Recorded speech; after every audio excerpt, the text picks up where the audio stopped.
यार देखो, कुछ लोग होते हैं जो बोलते हैं लड़कियों को घर में रहना चाहिए, जो कि बिल्कुल गलत है। आप लड़कियों को घर में कैद नहीं कर सकते हो।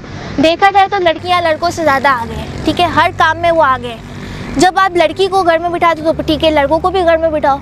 अब अगर कभी रात में मुझे, जैसे मैं हूँ, अगर रात में अगर मुझे लेट हो जाता है, मम्मी कहती है यार इतना लेट घर नहीं आओ, तो मेरा सवाल ये होता है भाई को तो मना नहीं करते हो आप, तो वो कहती है वो भाई है ना, तुम लड़की हो। तो ये कि फ़र्क नहीं होना चाहिए लड़की लड़का में, और लड़कियों को सीखनी चाहिए बाइक, ताकि वो भी आगे बढ़े।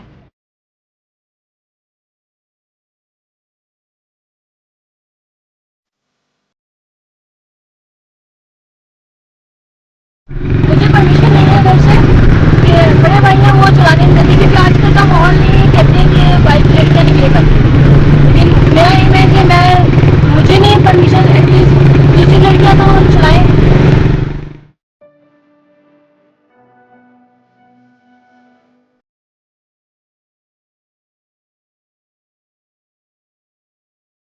इस चीज़ की बहुत ज़्यादा ज़रूरत है, पहले भी थी, अब भी है और आने वाले वक्त में बहुत ज़्यादा रहेगी।